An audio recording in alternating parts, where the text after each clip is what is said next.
বেসুরোদের strategy বৈঠক এবং আজ দিল্লিতে কাকলি ঘোষ দস্তিদারের বাড়িতেও তাদের ডিনার রয়েছে। কিন্তু এই যে স্ট্র্যাটেজি বৈঠক, তারা কিভাবে প্ল্যান করছে এই গোটা বিষয়টা একটু জানার চেষ্টা করব। বিক্ষুব্ধ সাংসদ যারা রয়েছেন, 20 জন সাংসদ যারা ইতিমধ্যে সাইন করেছেন, কিন্তু কিছুক্ষণ আগে আপনাদের দেখালাম এর আগেই যে 22 কি হতে পারে সংখ্যাটা কি বাড়তে পারে। আজ বেসুরো সাংসদরা কি প্রত্যেকেই উপস্থিত থাকবেন? আবির রয়েছে আমার সঙ্গে, আরো ডিটেল আপডেট নেব আবিরের কাছ থেকে। আবির, তবে ইতিমধ্যেই তুমি দেখতে পাচ্ছ যে সাংসদরা তারা দিল্লি পৌঁছতে শুরু করে দিয়েছেন এবং একাধিক সাংসদ ইতিমধ্যে দিল্লিতে রয়েছেন।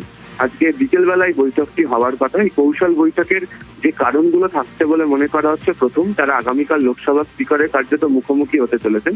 সেই লোকসভা স্পিকারের মুখোমুখি হওয়ার সময় তাদের যে ব্লক, সেই ব্লক কি করে সংখ্যা তাদের হাতে যে রয়েছে, 2/3 মেজরিটি রয়েছে, সেটাকে তারা সেখানে বুঝিয়ে দেওয়ার চেষ্টা করবেন।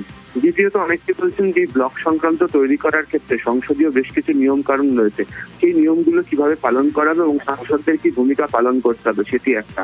আর অবশ্যই যেটা থাকবে সেটা হচ্ছে যে আগামী দিনে তারা কি ভূমিকা পালন করবে। কিন্তু সর্বোপরি গোটা আলোচনার ক্ষেত্রে যেটা উল্লেখযোগ্য থাকবে সেটা হচ্ছে 2/3 মেজরিটি। যদি কোনো কারণে প্রয়োজন বোধ হয় সংসদের মধ্যে, তারা কি ফ্লোর টেস্ট দিতে পারবেন? তাহলে ফ্লোর টেস্ট দেওয়ার ক্ষেত্রে সমস্ত সাংসদদেরকেই এক থাকতে হবে। তো তাই নিয়েও আলোচনা হবে। যেহেতু ইতিমধ্যেই বর্ষিয়ান সাংসদ সুদীপ বন্দ্যোপাধ্যায় তিনি ব্লকে যোগ দিয়েছেন, এছাড়া তৃণমূল কংগ্রেসের একাধিক সাংসদ যারা বহুদিন ধরে সাংসদ হিসেবে কাজ চালাচ্ছেন, সংসদীয় রীতি এবং জাতীয় রাজনীতি সম্পর্কে তারা অভিজ্ঞ, তারা বাকি নতুন সাংসদদের সঙ্গে বসেই আলোচনা সেরে নিতে চাইতেন, যে কারণেই আজকের এই কৌশল বৈঠক। বেশ আবির,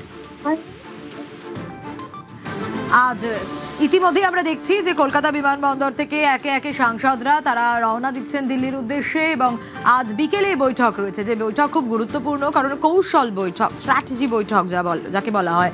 বেসুরোদের এই স্ট্র্যাটেজি বৈঠক আজ দিল্লিতে কোথায় হবে? কাকলি ঘোষ দস্তিদারের বাড়িতে, এবং সেখানে তাদের ডিনারও রয়েছে, নৈশভোজের আয়োজনও রয়েছে।